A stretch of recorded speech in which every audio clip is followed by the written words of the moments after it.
بسم اللہ الرحمن الرحیم۔ السلام علیکم ناظرین، صبح بخیر۔ ابتدا کے ساتھ میں ہوں آپ کا میزبان صبوح سید۔ ناظرین، آج کل ہم اخبارات میں مختلف کانفرنسز میں ایک چیز کا بہت تکرار کے ساتھ سنتے ہیں، وہ ہے پیس بلڈنگ، امن کیسے قائم کیا جائے، معاشرے کو کیسے ایک پرامن معاشرہ بنایا جائے۔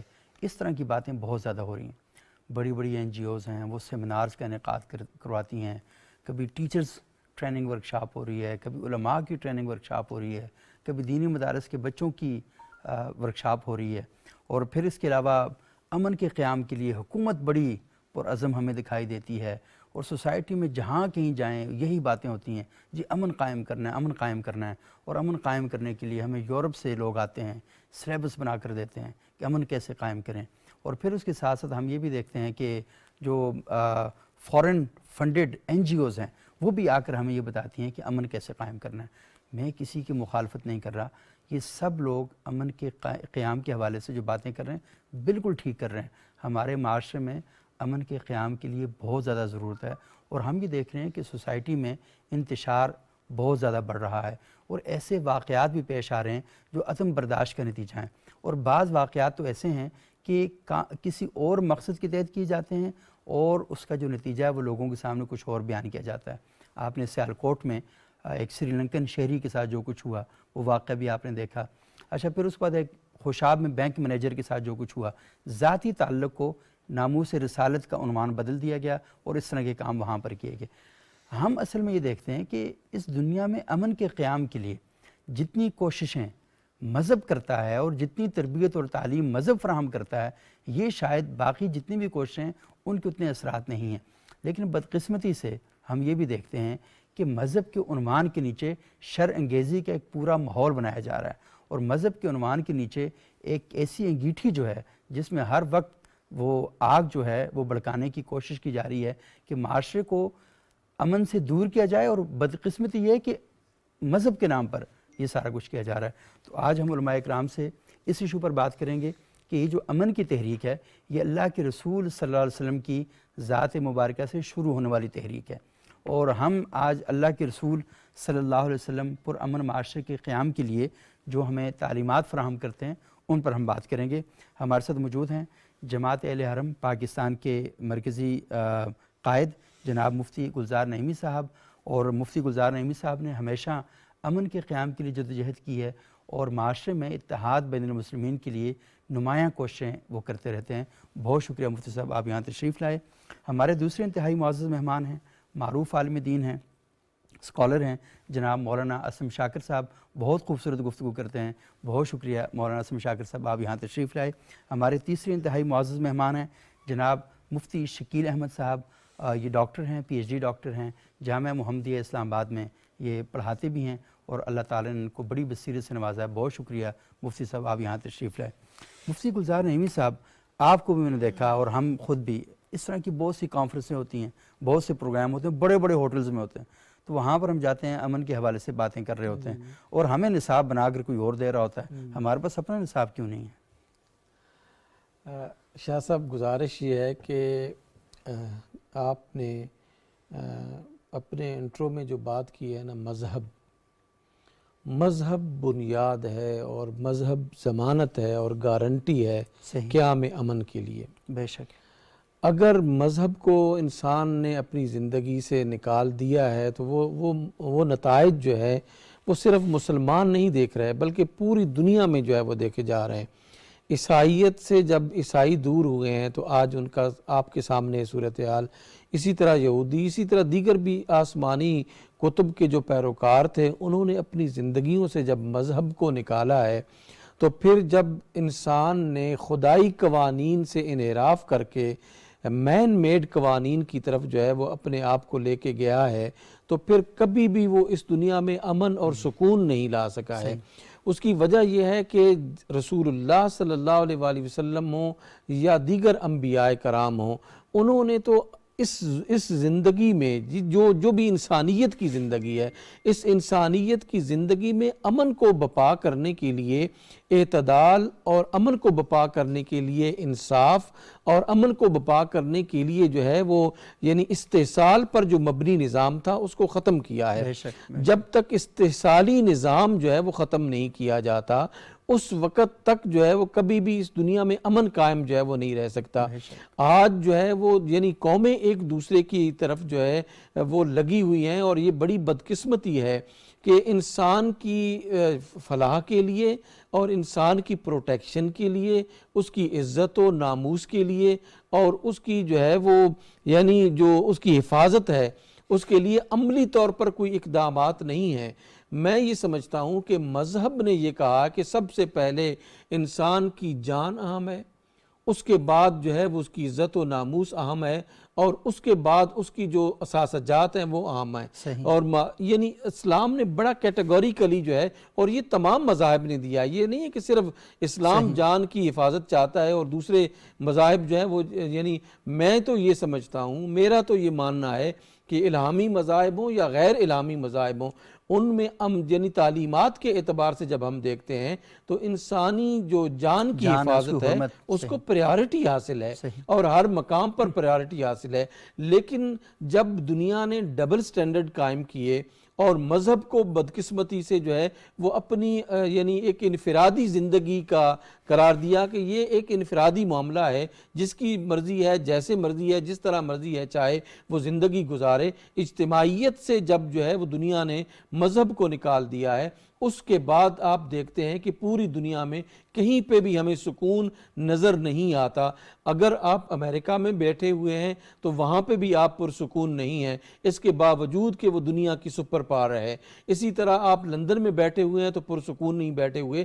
انسان نے اپنے لیے خود مصائب و آلام جو ہے وہ کریٹ کیے ہیں۔ انسان نے انسان کو نشانہ بنا کر ایک انسان کی جو امن و سلامتی ہے اس کو داؤ پر لگا کر جو ہے وہ اپنی سلامتی کو برقرار رکھنے کی کوشش کی ہے۔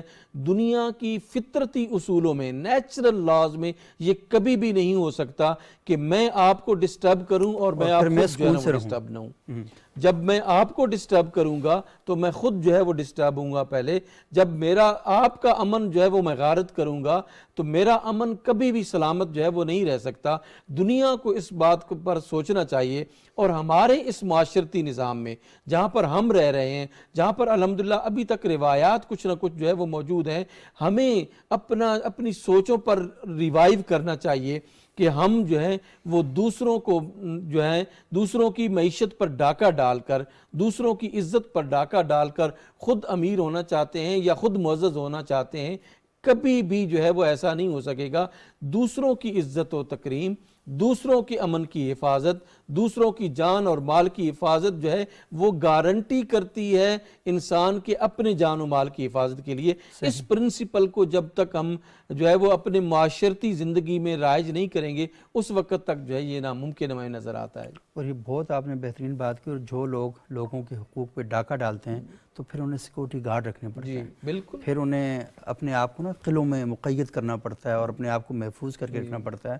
تو اگر آپ یہ مطلب آپ کی زندگی، اپنی زندگی ختم ہوگی، پھر آپ ایئرپورٹ سے ایئرپورٹ ہی جائیں گے اور گاڑی سے گاڑی میں جائیں گے، آپ کی جو پبلک لائف ہے وہ بالکل نہیں رہے گی۔ تو اگر آپ لوگوں کے حقوق دیتے رہیں گے اور قوانین بنائیں گے، ان قوانین پر عمل درآمد کروائیں گے، تو نتیجے کے طور پر ایک پرامن معاشرہ جو ہے وہ قائم ہوگا۔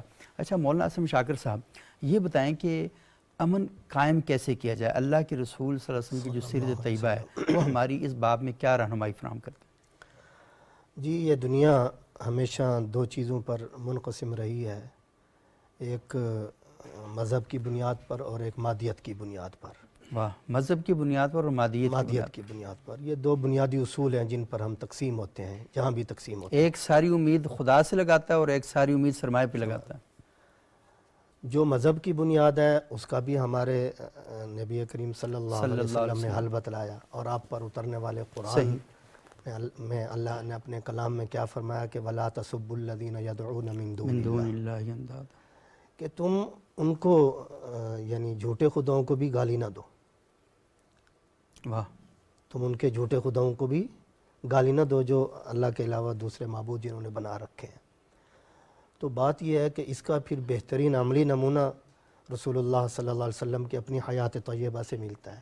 وہ کیسے کہ آپ فتح خیبر کے بعد مختلف یہودی قبائل سے معاہدے کرتے ہیں۔ وہ کہتے ہیں یا رسول اللہ ہمیں یہودیت پر رہنے دیا جائے، ہم جزیہ دیں گے، صحیح، یعنی فساد برپا نہیں کریں گے، جو آپ کا بنیادی یہ پروگرام ہے جس مقصد کے لیے کہ امن، صحیح، ہم امن کو تہ بالا نہیں کریں گے، صحیح، ہمیں اپنے اس پہ رہنے دیا جائے مذہب پر، لہذا ہم آپ کی جو اسٹیٹ ہے، آپ کا جو قانون ہے، اس کا احترام کریں گے۔ بہت خوب۔ یہ وہ دو بنیادی اصول ہیں کہ جس کے اوپر چل کر اس بدامنی کو ختم کیا جا سکتا ہے۔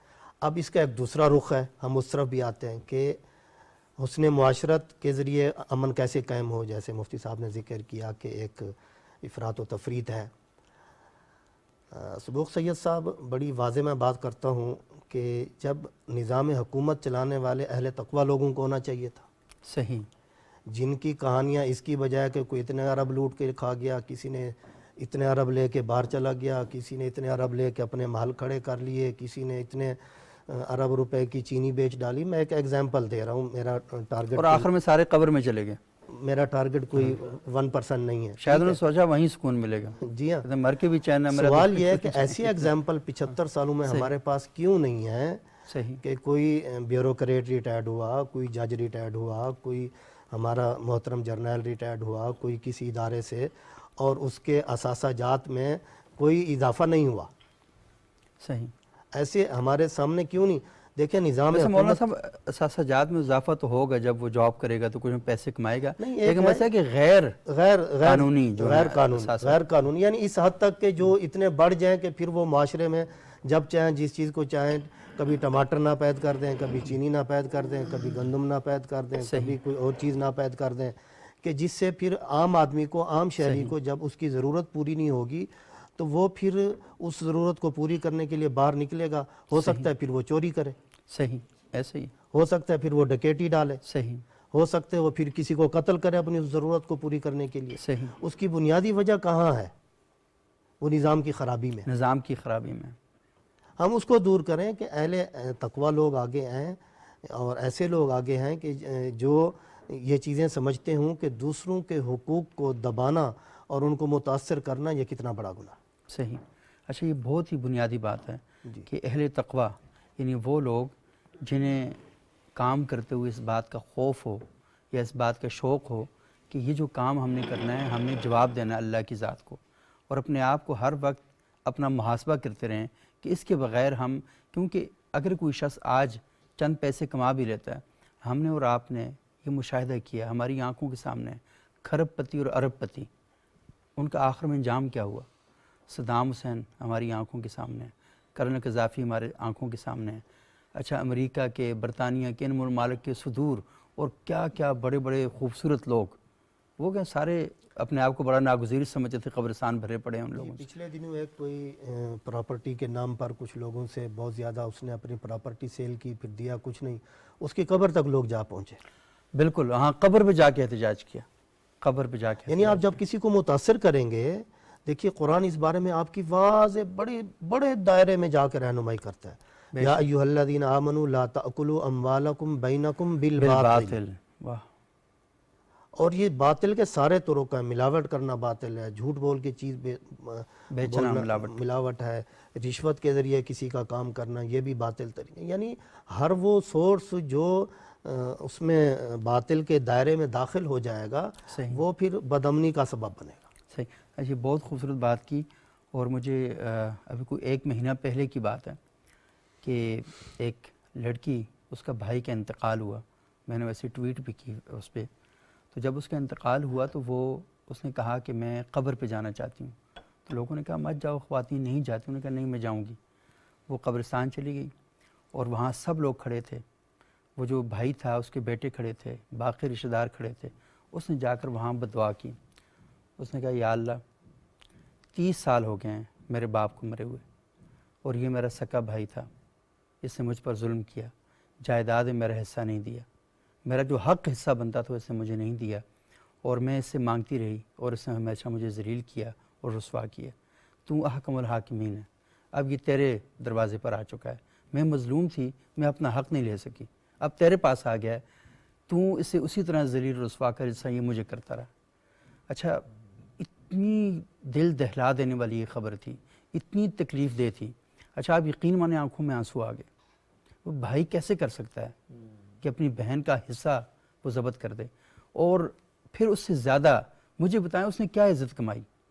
وہ زمین تو چھوڑ کے چلا گیا نا، اور وہ قبر میں پڑا ہوا ہے، اور پورا اس کے بچے دیکھ رہے ہیں، لوگ سارے دیکھ رہے ہیں۔ تو لوگوں کی ہمدردیاں، مرا ہوا بندہ جو ہوتا ہے نا جی، ہم سب کی ہمدردیاں اس کے ساتھ ہوتی ہیں۔ ہم یہ کہتے ہیں اللہ اس کا اگلا جہان آسان کرے۔ بہن اٹھ کر یہ کہے قبر کے موقع پر کہ خدا اس کو نہ چھوڑنا تم۔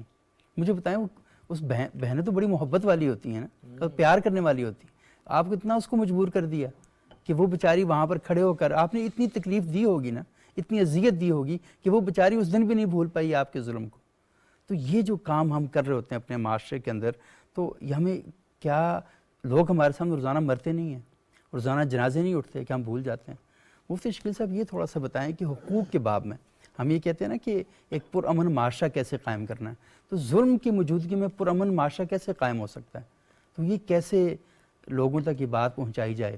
کیونکہ ہمارے ہاں جو درسگاہیں ہیں، میں اس میں سب کی بات کرتا ہوں، وہاں سے لوگوں کے ساتھ اس تعلق کی، اس محبت کی جو آوازیں ہیں وہ کم ہو گئی ہیں، کم بتائی جاتی ہیں۔ بسم اللہ الرحمن الرحیم۔ آپ نے اس معاشرے کی ایک دکھتی ہوئی رگ پہ ہاتھ رکھا ہے۔ حقیقت یہ ہے کہ جہاں ظلم ہوتا ہے وہاں انصاف نہیں ہوتا، جہاں انصاف نہیں ہوگا وہ معاشرہ ہمیشہ اضطراب کے اندر ہوگا، بے شک، اس کے اندر بے چینی پھیلے گی، اس کے اندر ایک دوسرے کو قتل کرنا، ایک دوسرے کو مارنا، ایک دوسرے کے حقوق کو سلب کرنا، یہ عام ہوگا۔ اب ان چیزوں کے ہوتے ہوئے اس معاشرے کے اندر جو ہے امن پیدا ہو، یہ ممکن ہی نہیں ہے۔ ہمیں یہ دیکھنا ہے کہ آپ صلی اللہ علیہ وسلم نے کس طرح اس معاشرہ جو آپ صلی اللہ علیہ وسلم سے پہلے تھا، جو ظلم اور ستم کی چکی کے اندر پس رہا تھا، وہ معاشرہ جو ایک دوسرے کے حقوق کو چھینتا تھا۔ جب آپ صلی اللہ علیہ وسلم دنیا میں مبعوث ہوئے تو اس وقت کا جو معاشرہ تھا وہ دنیا کے اندر ایک انگیٹھی کی طرح سلگ رہا تھا۔ تو آپ صلی اللہ علیہ وسلم نے آخر وہ کون سی چیزیں پیدا کیں، کون سے وہ اصول ہمیں دیے کہ جس کی بنیاد پر وہ معاشرہ امن کی جو ہے آماجگاہ بن گیا؟ سب سے پہلی جو چیز ہم دیکھتے ہیں آپ صلی اللہ علیہ وسلم کی زندگی میں، وہ آپ صلی اللہ علیہ وسلم نے عدل و انصاف کا احیاء کیا، عدل و انصاف کو معاشرے کے اندر رائج کیا۔ اس کی بہترین مثالیں، ایک نہیں کئی مثالیں اس کے اندر موجود ہیں کہ آپ صلی اللہ علیہ وسلم کی خود اپنی ایک معاشرے کے اندر آپ صلی اللہ علیہ وسلم کی صاحبزادی فاطمہ ہے، انہی کی نام کی ایک اور فاطمہ نے چوری کی، فاطمہ بنت اسد، فاطمہ بنت اسد نے چوری کی۔ تو اس وقت لوگوں نے کہا کہ یہ تو بڑے ایک خاندان کی ہے، اگر اس کو اس کے ہاتھ کٹے تو اس سے تو اس خاندان کی عزت جو ہے وہ حق پہ مل جائے گی، تو اس لیے کس طریقے سے اس کی سزا کو روکا جائے۔ تو آپ صلی اللہ علیہ وسلم نے ایک تاریخی جملہ ارشاد فرمایا، لو کانت فاطمہ بنت محمد سرقت لقطعت یدہا، کہ اگر فاطمہ بنت اسد نہیں، اگر فاطمہ بنت محمد جو میری صاحبزادی ہیں، میری لخت جگر ہیں، جن کے ساتھ آپ صلی اللہ علیہ وسلم کا محبت اور پیار مثالی ہے، اگر یہ بھی یہ چوری کرتی تو میں ان کا بھی ہاتھ کاٹ دیتا۔ اب اندازہ کریں کہ جو اس خواتین دنیا جنت کی سردار ہے ان کے بارے میں ان کے بارے میں جو آپ صلی اللہ علیہ وسلم جو ہے تمام انبیاء کے سردار ہیں، ان کی صاحبزادی جو ہے وہ خاتون جنت ان کو کہا جاتا ہے، اور جنت کی عورتوں کی سردار جن کے کہا جاتا ہے، ان کے بارے میں ایک امام الانبیاء یہ ارشاد فرما رہے۔ تو ظاہر ہے کہ امن اور یعنی زیرو ٹالرنس ہے، کسی صورت میں برداشت نہیں ہوگا۔ جی ہاں، تو یہ جو چیز ہے کہ انصاف جب تک پیدا نہیں ہوتا، عدل پیدا نہیں ہوتا، اس وقت تک جو ہے معاشرے کے اندر امن قائم نہیں ہو سکتا۔ اس کے بارے میں آپ صلی اللہ علیہ وسلم کے جو صحابہ ہیں ان کی بھی اگر ہم زندگی کو دیکھیں تو ان کے اندر یہ چیزیں واضح طور پہ ملتی ہیں۔ حضرت عمر فاروق رضی اللہ تعالیٰ عنہ تو یہاں تک فرماتے تھے کہ اگر دریائے دجلہ یا دریائے فرات کے کنارے پر بھی ایک کتا اگر مر جاتا ہے، پیاسا مر جاتا ہے، ظاہر ہے کہ یہ اس وقت کے حاکم ہے، تو فرمایا کہ اس کی بھی قیامت کے دن عمر سے پوچھ ہوگی۔ ایک انسانوں کی رسپانسبلٹی لی ہے کہ میں پوری کروں گا، صرف انسانوں کے حقوق کی نہیں ہے، مسلمانوں کے حقوق کی نہیں ہے، بلکہ ایک جانور کے بارے میں یہ ارشاد فرما رہے ہیں۔ اسی طرح حضرت عمر فاروق رضی اللہ تعالی عنہ، جن سے لوگ جو ہے اتنی ہیبت ہی کہ لوگ بات نہیں کر سکتے تھے، ایک صحابی فرماتے ہیں کہ میں نے حضرت عمر سے ایک بات پوچھنی تھی تو 1 سال تک میں انتظار کرتا رہا کہ مجھے کوئی موقع ملے، لیکن قریب ہوتا تھا روب کی وجہ سے پوچھ نہیں سکتا تھا۔ پھر حج کے موقع پہ ایک وقت ایسا آیا کہ آپ جو ہے وہ کسی کام کے لیے تشریف لے کے واپس آ رہے تو میں نے دل کو کڑا کر کے مضبوط کر کے وہ مسئلہ پوچھ لیا، تو فرمایا کہ ایسا نہ کیا کرو، جب مسئلہ پوچھنا ہو تو پوچھ لیا کرو۔ 1 سال تک ہمت نہیں کہ ان سے مسئلہ پوچھیں، لیکن جب عدل و انصاف کا وقت آیا تو ایک آدمی کھڑا ہو کے کہتا ہے کہ عمر جو یمن سے چادریں آئی ہیں سب کے پاس ایک ایک چادر ہے، آپ کے پاس 2 کیوں ہیں؟ تو آپ نے اپنے بیٹے کو کہا کہ ان سے پوچھیں کہ ایک چادر ان کی ہے اور ایک چادر میری اپنی ہے، میں نے زائد حق نہیں لیا۔ ایک آپ نے فرمایا کہ تم جو ہے وہ مہر زیادہ مقرر نہ کیا کریں۔ ایک عورت جو ہے وہ کھڑی ہو کے کہتی ہے کہ عمر، اللہ تعالیٰ تو فرماتے ہیں کہ ان آتی تم احداہن قنطار، کہ اگر تمہیں ان سونے کا ایک ڈھیر بھی دے دیا ہو تو تم واپس نہیں لے سکتے۔ اللہ کا قرآن تو ہمیں ایک سونے کا ڈھیر لینے کی بھی اجازت دیتا ہے، اور آپ کہتے ہیں فرمایا کہ ایک خاتون بھی جو ہے وہ عمر سے زیادہ جاننے والی ہے۔ اب دیکھیں کہ عدل و انصاف جہاں تک ہے تو حضرت عمر رضی اللہ تعالیٰ عنہ سے بھی لوگ جو ہیں وہ کس طرح عام جو ہے وہ کھڑے ہو کے پوچھ رہے ہیں۔ تو بات یہ ہے کہ عدل و انصاف جب تک قائم نہیں ہوتا اس وقت تک ظلم ہوتا رہے گا، اور جب ظلم ہوگا تو اس وقت تک جس معاملے کے اندر، تو دوسری بات اسی کے ساتھ یہ ہے کہ عدل و انصاف تو ہو، لیکن یہ نہیں ہے کہ مطلب ہے کہ جو آدمی جو مرے ہوئے 10 سال گزر جائیں تو عدالت کرے کہ ہم نے اس کو باعزت بری کر دیا ہے، ایسا نہیں ہے۔ مطلب ہے کہ دادا نے مقدمہ دائر کیا تو باپ لڑتا رہا، 90 سال تک مقدمات جو ہیں وہ ہوتے رہتے ہیں، بلکہ فوری فیصلہ ہو۔ آپ صلی اللہ علیہ وسلم کے انصار کے 2 گروہ تھے، پتہ چلا کہ آپس میں لڑائی ہوئی ہے، تو آپ نے ظہر کی نماز پڑھائی، فرمایا بلال کو کہ عصر کی نماز تک میں پہنچا ہوں تو ٹھیک ہے، ورنہ حضرت ابوبکر صدیق رضی اللہ تعالیٰ عنہ جو عصر کی نماز پڑھائیں گے، لیکن حضرت بلال کے ذمے عصر کی نماز کا اہتمام لگا کر آپ صلی اللہ علیہ وسلم فوراً جو ہے وہ انصار کے قبیلے میں پہنچے، انصاف کر کے عصر تک جب واپس آ جائے۔ تو عدل بھی ہو، لیکن عدل و انصاف کے ساتھ ساتھ جو ہے وہ فوری ہو، اس کے اندر تاخیر نہ ہو۔ ہاں، وہ کہتے ہیں کہ اگر انصاف تاخیر ہے تو یہ بھی اصل میں آپ نے انصاف کا قتل کر دیا تاخیر سے۔ تو انصاف اور اس کی فوری جو ہے ایک اہم چیز اس معاشرے کے اندر جو ہم کمی دیکھ رہے ہیں وہ یہ ہے کہ آپ صلی اللہ علیہ وسلم کی زندگی سے جو چیز ماخوذ ہوتی ہے کہ اپنی خواہشات کی قربانی دی جائے، دوسرے کو اپنے اوپر مقدم سمجھا جائے، آپ نے خواہشات کی قربانی دی، یہ اہم چیز ہے۔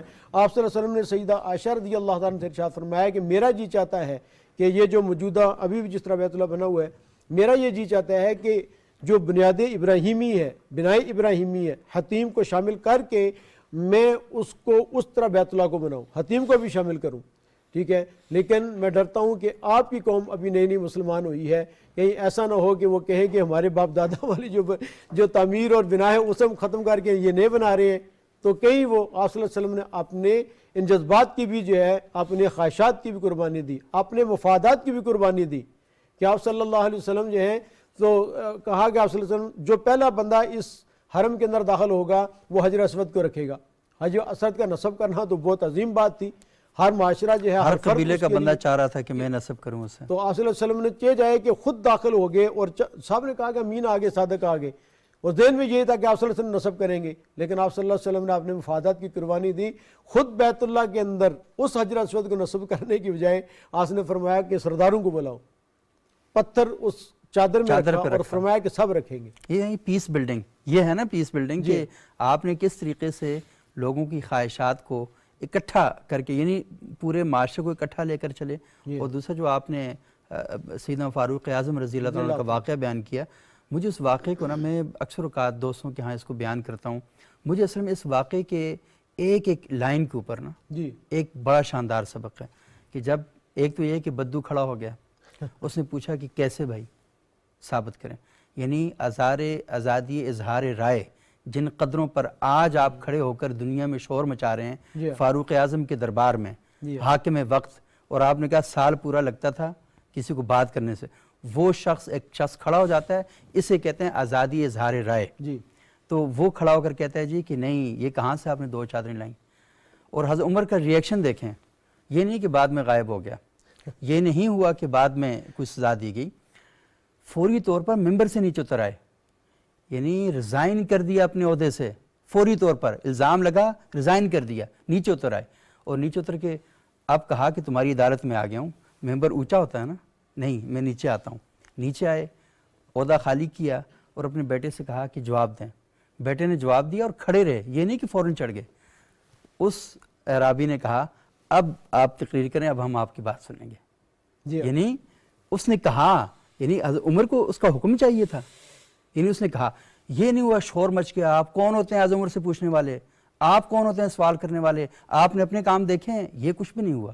مسجد نبوی تھی, جمعے کا دن تھا, لوگ بیٹھے ہوئے تھے, پورا مجمع تھا, کوئی انتشار نہیں ہوا, کوئی شور شرابہ نہیں ہوا. تو میں تو کہہ رہا ہوں اس واقعے کے اندر انصاف کے نظام کے, آزادی اظہار رائے کے, جرأت گفتار کے, عدل اور انصاف کے ایسے سبق موجود ہیں کہ ہم جب یہ بات کرتے ہیں تو جسم کا ایک ایک بال کھڑا ہو جاتا ہے. یہ کیسا دور تھا اور کیا سنہری دور تھا, اور ہم ان سنہری یادوں کی موجودگی میں اس وقت کہیں اور دیکھ رہے ہیں کہ وہاں سے ہمیں روشنی آئیں گی, وہاں سے ہمیں ہدایتیں ملیں گی تو ہم کام کریں گے. ناظرین ایک وقفہ لیتے ہیں چھوٹا سا, وقفے کے بعد آپ کی خدمت میں دوبارہ حاضر ہوتے ہیں اور سلسلہ کلام کو بڑھاتے ہیں.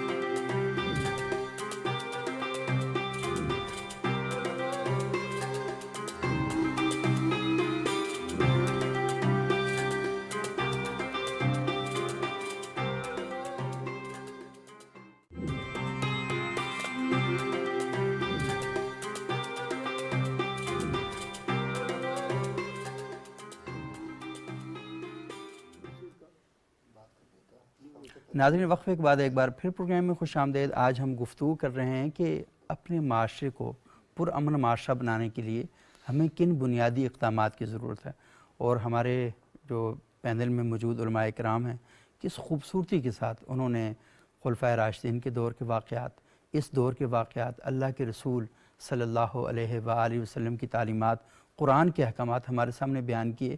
آپ یقین مانیں کہ یہ ساری چیزیں ایسی ہیں کہ جنہیں ہم اپنے معاشرے میں قائم کر کے ہی اپنے معاشرے کو پرامن معاشرہ بنا سکتے ہیں.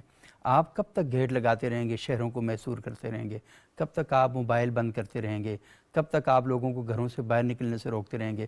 یہ سارا کچھ آپ کس لیے کر رہے ہیں کہ امن قائم ہو. یہ امن قائم نہیں ہے, یہ اصل میں ایک موت سے لے کر دوسری موت کے درمیان وقفے کا نام ہے. یہ خوف کا امن ہے. آپ وہ امن قائم کریں جو شوق کا امن ہو, جس میں لوگ ایک دوسرے کو برداشت کریں. برداشت کرنا بھی چھوٹی بات ہے, ایک دوسرے کو قبول کریں.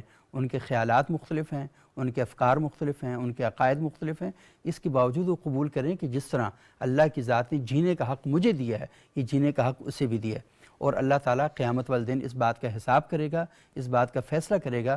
جو ہمارے درمیان جو اختلافات ہیں, اللہ تعالیٰ کی ذات ہے, وہ بہتر جانتی ہے کہ کون سا بندہ کتنے حق پر تھا. اچھا مفتی گلزار نعیمی صاحب, یہ باتیں جو ہیں بڑی اہم ہیں. معذرت یار, یہ کاٹ دیجیے گا. اچھا مفتی گلزار نعیمی صاحب, یہ باتیں بڑی اہمیت کی حامل ہیں کہ ہم معاشرے میں امن کے قیام کے لیے, ایک تو یہ ہے نا کہ نظریاتی بنیادوں پر جو ہمارے اختلافات ہیں, ایک عملی اختلافات ہیں. میں یہ چاہوں گا کہ نظریاتی بنیادوں پر بھی بہت بڑے پرابلم پیدا ہو رہے ہیں. آپ کا عقیدہ مجھ سے مختلف ہے, میرا عقیدہ, میں ابھی اتنا خوش ہو رہا تھا آپ نے گفتگو کی, اور اسلم شاکر صاحب ایک اور مکتب فکر سے تعلق رکھتے ہیں, لیکن انہوں نے آپ کی بات کی تعریف بھی کر رہے تھے, اور آپ تینوں حضرات بیٹھے ہیں, تینوں کا نقطہ نظر مختلف ہے. کوئی لڑائی نہیں ہو رہی, کوئی جھگڑا نہیں ہو رہا, اپنی اپنی بات کی جا رہی ہے اور ایک دوسرے کی بات کی تائید کی جا رہی ہے. اس سے بڑھ کے امن اور کیا قائم ہو سکتا ہے؟ اسی کو امن کہتے ہیں نا. لیکن یہ جو امن کی عملی مثالیں ہیں, یہ ہمارے معاشرے کے اندر نظریات کی بنیاد پر ہمیں اتنا ایک دوسرے سے دور کر رہی ہیں. اس کی جو وجوہات ہیں اور اس کا جو حل ہے, ایک تو آپ نے ملی یکجہتی کونسل کے امبریلا کے نیچے قائم کیا ہوا ہے, یہ تھوڑا سا بتائیں کہ یہ کیسے کوئی عملی شکلیں اس کی مزید دی جا سکتی ہیں. دیکھیں یہ ایک بڑا ہی اہم سوال ہے, اور میں یہ سمجھتا ہوں کہ آج کی اس پاکستان میں ہمیں جتنی امن اور استحکام کی ضرورت ہے, ہم جو ہے وہ یعنی قرآن مجید نے وہ فرمایا نا کہ وَكُنْتُمْ عَلَى شَفَا حُفْرَةٍ مِّنَ النَّارِ, واللہ ہم جو ہے وہ آگ کے جو ہے نا وہ بالکل کنارے پر پہنچے ہوئے ہیں. اور ہم نے اگر آج اس چیز کا احساس نہ کیا تو میں یہ سمجھتا ہوں کہ شاید ہاتھ سے وقت جو ہے وہ نکل جائے اور پھر کف افسوس جو ہے وہ ہم ملتے رہیں. جہاں تک اہل مذہب کا تعلق ہے, دیکھیں اہل مذہب نے کبھی بھی رائے کا جو اختلاف ہے اس کو کلاشنکوف میں جو ہے وہ تبدیل نہیں کیا. صحیح. یہ بہت سارے ایسے فیکٹر ہیں شاہ صاحب کے جس کی وجہ سے جو یعنی اہل مذہب نہیں تھے ان کو اہل مذہب بنا کر ان کے ہاتھوں میں اسلحے جو ہے وہ دیے گئے ہیں. مدارس آج بھی رائے کا اختلاف ایک دوسرے کے ساتھ رکھتے ہیں, اور یہ اوپینینز کا جو ڈفرینس ہے یہ کبھی بھی جو ہے وہ باعث جنگ و جدل نہیں بنا ہے، لیکن بدقسمتی یہ ہے کہ مذہب کے نام کو استعمال کر کے آج بھی جو ہے وہ مذہب کے نام سے استفادہ، سوء استفادہ بلکہ میں کہوں تو زیادہ بہتر ہے، سوء استفادہ کیا جا رہا ہے۔ کچھ پولیٹیکل لوگ جو ہے وہ رائٹ سائڈ پر، کچھ جو ہے وہ لیفٹ سائڈ پر، دونوں مذہبی کارڈ استعمال کر کے جو ہے وہ ایک ایسی جو ہے وہ گھناؤنی سازشیں کر رہے ہیں مذہب کے خلاف بھی اور پاکستان کے خلاف بھی۔ یعنی بدقسمتی یہ ہے کہ اگر یہاں پر ہم بجائے اس کے کہ امن و سکون قائم کریں، ہم ایک دوسرے کو دہشت گرد ڈکلیئر کر رہے ہیں، چاہے وہ پولیٹیکل لوگ ہیں چاہے وہ دوسرے لوگ ہیں، تو میں یہ سمجھتا ہوں کہ ہم اہل مذہب نے کبھی بھی ایسی جو ہے وہ جدوجہد یہاں پہ نہیں کی جو جدوجہد جو ہے وہ ملک کے امن و سکون کو تباہ و برباد کرنے کے لیے ہو۔ ہمیں عملی طور پر یہ جو ہے نا وہ کوشش کرنی چاہیے کہ جو مسائل ہیں ان کو مل بیٹھ کے حل کرنا چاہیے۔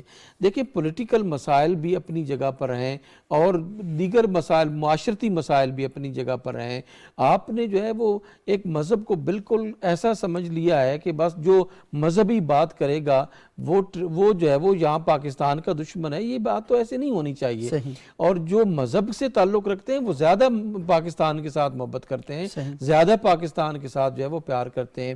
میں آپ کو ایک عرض کرتا ہوں اور وہ یہ ہے کہ دیکھیں ہم نے یہ جو قانون بنایا ہوا ہے نا، جو یہ جمہوری روایات میں یہ سمجھتا ہوں کہ یہ قوانین جو بنے ہیں ان کو ہمیں ریویو کرنی بحیثیت مسلمان۔ دیکھیں میں مسلمان ہوں نا، میرا نقطہ نظر جو ہے وہ نہیں ہے جو ویسٹرن جمہوریت کا ہونا چاہیے۔ میں یہ نہیں کہتا government of the people, for the people and by the people.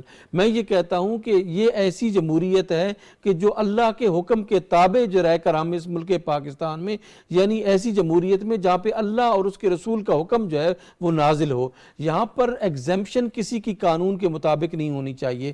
Disturbance کب ہوتی ہے؟ جب بعض لوگوں کو آپ قانون سے ایگزیمپٹ کر دیتے ہیں، استثناء دے دیتے ہیں، اور یہ وہی کلیسا کا نظام ہے کہ جب پوپ کو اور ان کے جو مذہبی لوگ تھے انہوں نے اپنے آپ کو قانون سے ایگزیمپٹ کیا اور عوام کے لیے قانون جو ہے وہ بنا دیا۔ اب انہوں نے جو ظلم و ستم کیا، عوام الناس پر جو ظلم و ستم کیا، وہ تاریخ جو ہے وہ بھری پڑی ہے۔ آپ صاحب علم ہیں، صاحب مطالعہ ہیں، آپ کو پتا ہے یہ ایگزیمپشن کا جو قانون ہے نا، ابھی بھی جو ہے نا وہ حضرت صاحب ڈاکٹر صاحب جو ہے وہ کہہ رہے تھے کہ آپ نے بھی بڑی اس کی خوبصورت تشریح کی ہے کہ سیدنا عمر فاروق رضی اللہ تعالیٰ عنہ نے اپنے آپ کو ایگزیمپٹ نہیں کیا ایسے کہ میں خلیفہ ہوں۔ آپ مجھ سے جو ہے وہ پوچھ رہے ہیں، خلیفہ پر تو زیادہ بار پڑتا ہے، زیادہ بوجھ پڑتا ہے۔ میں یہ سمجھتا ہوں کہ جو اسٹیٹ کے آرگنز ہیں ان پر زیادہ یہ بوجھ ہے کہ وہ اپنے آپ کو بالکل صاف ستھرا اور ہر وقت اپنے آپ کو احتساب کے لیے، ہر وقت اپنے آپ کو جو ہے وہ لوگوں کے سامنے جو ہے وہ پیش کریں کہ اگر میں نے کوئی غلطی کی ہے تو آپ مجھے بتائیں، اگر میں نے کوئی غلطی کی ہے تو بچے جائیں کہ یعنی ساری غلطیاں جو ہیں وہ عوام کے کھاتے میں ہیں، ہمارے جو یعنی حکمران ہیں ان کے کھاتے میں کوئی غلطی جو ہے وہ نہ آئے۔ میں یہ سمجھتا ہوں کہ آج بھی اگر سنجیدہ طور پر ہمارے سیاسی لیڈرز جو ہیں وہ اس بات پر بیٹھ جائیں کہ کس طرح اس ملک میں ہم امن و سکون لا سکتے ہیں، تو جب ذاتی مفادات کو چھوڑ کر ریاست کے مفادات کا خیال رکھیں گے، پاکستان کے مفادات کا خیال رکھیں گے، تو میں یہ سمجھتا ہوں کہ یہ اصل جو ہے وہ فروٹفل چیز ثابت ہوگی۔ نتائج اس کے جو ہے وہ نکلیں گے۔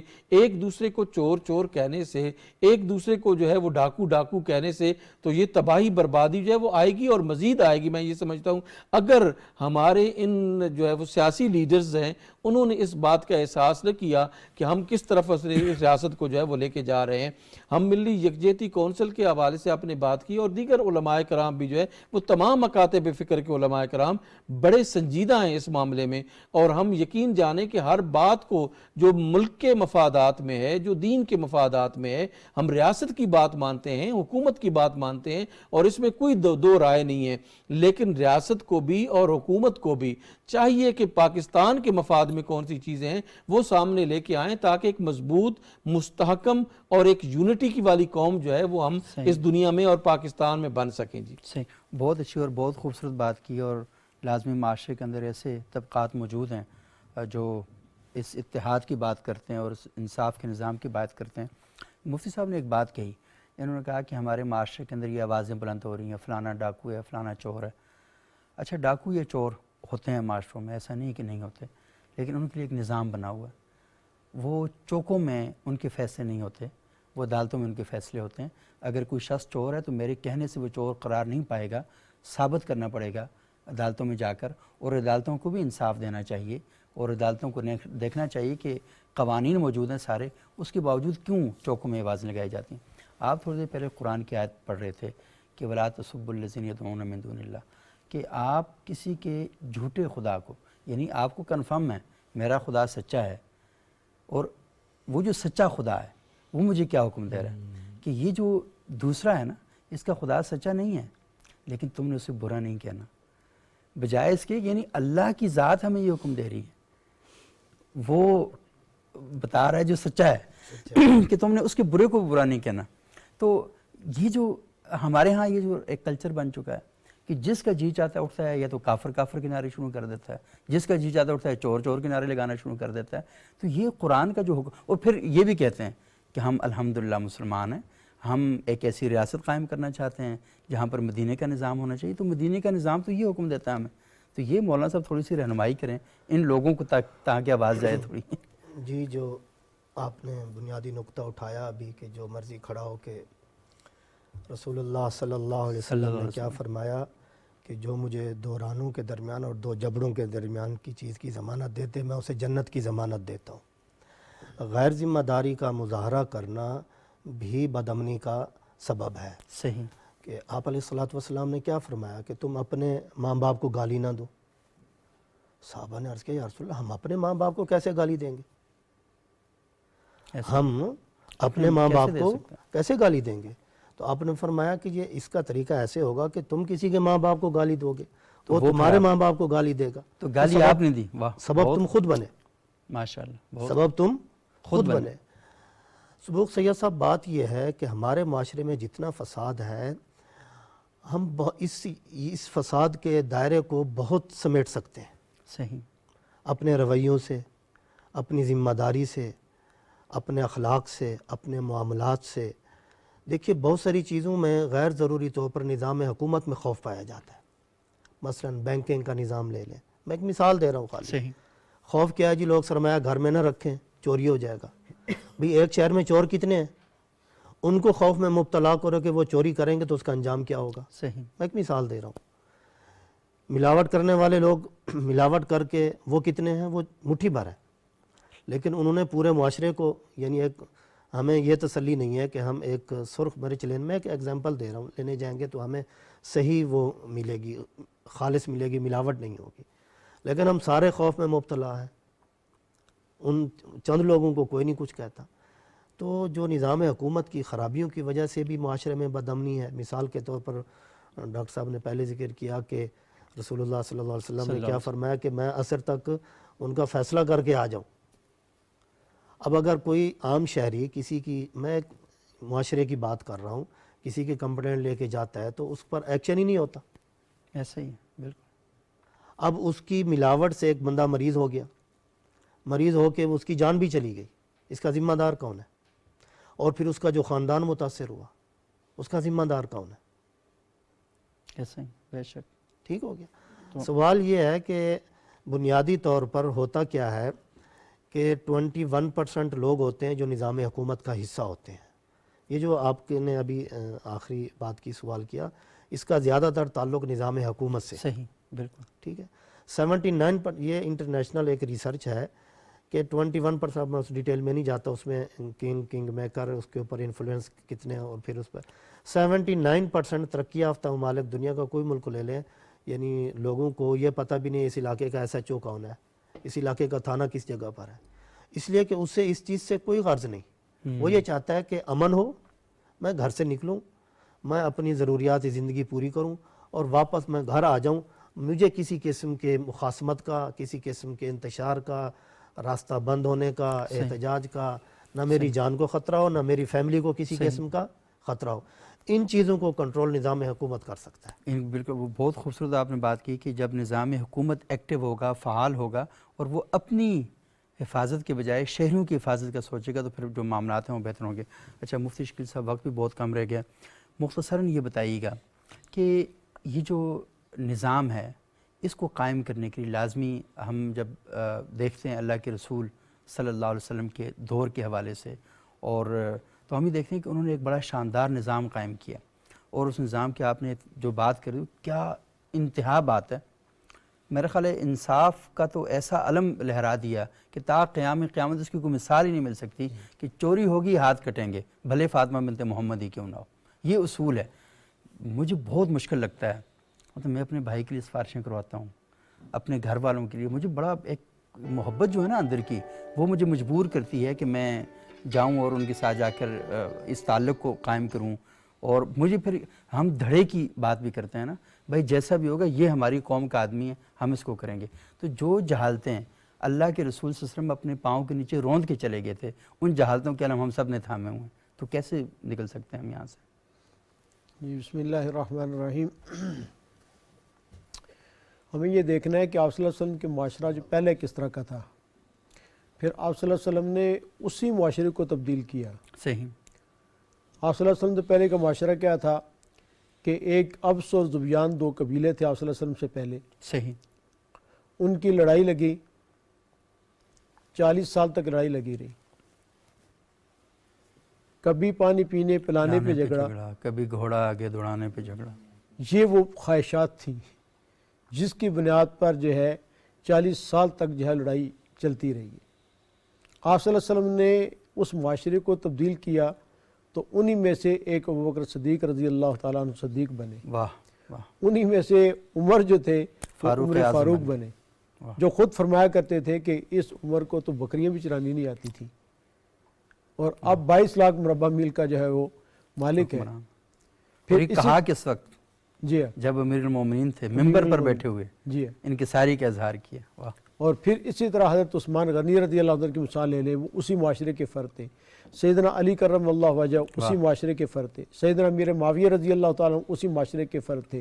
حضرت حسن یہ حضرات حسنین کریمین، حسنین کریمین بچے تھے، لیکن اسی معاشرے کو آپ صلی اللہ علیہ وسلم نے کیسے تبدیل کر دیا کہ ایک صحابی کہتے ہیں کہ یا رسول اللہ، میں اپنی ایک بچی تھی، اس کو دفن کرنے کے لیے جا رہا تھا کہ ہمارے معاشرے کے اندر بچی کا ہونا ایک عیب سمجھا جاتا تھا، چھوٹی سی بچی ہے، اس کے لیے قبر کھود رہا ہوں، وہ میرا پسینہ پوچھ رہی ہے اور پوچھ رہی ہے کہ بابا یہ کس کے لیے کیا کر رہے ہیں۔ آپ صلی اللہ علیہ وسلم نے اس وقت یہ واقعہ سن بھی رہے ہیں اور رو بھی رہے ہیں۔ آپ صلی اللہ علیہ وسلم کا دل تو انتہائی رقیق اور نرم دل تھا۔ اب یہ دیکھیں کہ وہی صحابی ہیں جو اپنی بچی کو زندہ درگور کر رہے ہیں، پھر اس کے بعد وہ جب صحابی بن جاتے ہیں تو وہ غلاموں کو خرید کے آزاد کرتے ہیں، کتنی بچیوں کے خود پرورش کرتے ہیں۔ تو بات یہ ہے کہ یہ دل بڑی مشکل سے بن پاتا ہے دل، واہ، یہ دل بڑی مشکل سے بن پاتا ہے دل۔ بات یہی ہے کہ آپ صلی اللہ علیہ وسلم نے جو چینجنگ کی ہے وہ دلوں پہ محنت کی ہے، ایمان پہ محنت کی ہے، اخلاق پہ محنت کی ہے، اور اس سے سب سے بڑی بات جو میں نے پہلے بھی گزارش کی کہ آپ صلی اللہ علیہ وسلم نے خود اپنے آپ کو بطور نمونے کے پیش کیا، بے شک۔ اور پھر ایسے لوگ پیدا کیے جو خود اپنے کو نمونے کے لیے پیش کر رہے ہیں، احتساب ہو رہا ہے تو خود اپنے آپ کو پیش کر رہے ہیں، بتا رہے ہیں کہ اس طرح میں نے یہ چادر یہ حاصل کی تھی۔ تو بات یہ ہے کہ جب ایمان مضبوط ہوتا ہے تو یہ سب کچھ کرنا بھی آسان ہو جاتا ہے۔ اور یہ جو خود احتسابی کی بات آپ نے کی، کیا شاندار بات ہے کہ ہر وقت اپنے آپ کو اس حالت میں رکھنا کہ میں نے اللہ کے سامنے جواب دینا ہے، اور جب آپ اس ماحول میں رکھیں گے تو اللہ تعالی ہماری زندگیوں پر رحمت کریں گے۔ بہت بہت شکریہ جناب مفتی شکیل احمد صاحب۔ چاہتا ہوں سورہ نساء کی 5ویں پارے کے آخری آیات میں سے ہے، یا ایھا الذین آمنوا کونوا قوامین بالقسط شہداء للہ ولو علی انفسکم، کہ تم انصاف کی بات کرو تمہارے اپنے خلاف کیوں نہ ہو، او الوالدین، والدین کے تمہارے والدین کے خلاف کیوں نہ ہو، او الاقربین، تمہارے رشتہ داروں عزیز و اقارب کے خلاف ہی کیوں نہ ہو، ان یکن غنیا او فقیرا، کوئی مالدار و فقیر ہو، بات تم نے حق کرنی حق ہے۔ کی کرنی ہے۔ مومن اس وقت مومن ہے جب وہ حق کا علم اٹھا کے کھڑا ہوتا ہے، لیکن حق یہ نہیں ہے کہ کسی کے کہنے پر حق ہو، حق وہ ہے جو اس کی اپنی تحقیق اور پوری جستجو کے نتیجے میں وہ حق ہو۔ بہت بہت شکریہ جناب۔ یہ معیار ہمیں اپنانا ہو۔ بے شک یہی کرنا پڑے گا ہمیں۔ مولانا اسلم شاکر صاحب، مفتی شکیل احمد صاحب، جناب مفتی گلزار احمد نعیمی صاحب۔ ناظرین، آج ہم نے گفتگو کی کہ اللہ کے رسول صلی اللہ علیہ وسلم کی جو تعلیمات ہیں وہ ہمیں معاشرے کو پرامن معاشرہ بنانے کے لیے کیا تعلیمات اور کیا رہنمائی فراہم کرتی ہیں، اور سب سے جو اہم بات ہمارے سامنے کی گئی ہے وہ یہی ہے کہ آپ نے خود اپنے آپ کو احتساب کے دائرے میں ہر وقت کھڑا کرنا ہے، احتساب کے محکمے بنا لیں، احتساب کا نظام بھی قائم کر لیں، لیکن اگر خود احتسابی خود آپ کے اندر نہیں ہیں تو یہ محکمے بننے کے باوجود بھی احتساب کہاں کھڑا ہوا ہے؟ تو ہمارے ملک کے اندر جو لولا لنگڑا انصاف بھی ہے اور اسی طرح کا احتساب بھی ہے، تو اس کی موجودگی میں ہم کبھی آگے نہیں بڑھ سکیں گے۔ ہمیں ایک بنیاد رکھنی ہوگی، اور وہ بنیاد ہمیں اللہ کا قرآن دیتا ہے، پیغمبر صلی اللہ علیہ وسلم کا فرمان دیتا ہے، خلفائے راشدین کی زندگیاں دیتی ہیں۔ آپ اگر اس جانب متوجہ ہوں گے تو آپ اپنے معاشرے کو ایک بہتر معاشرہ بنا سکیں گے۔ اگلے پروگرام تک کے لیے اجازت دیجیے گا، بہت شکریہ۔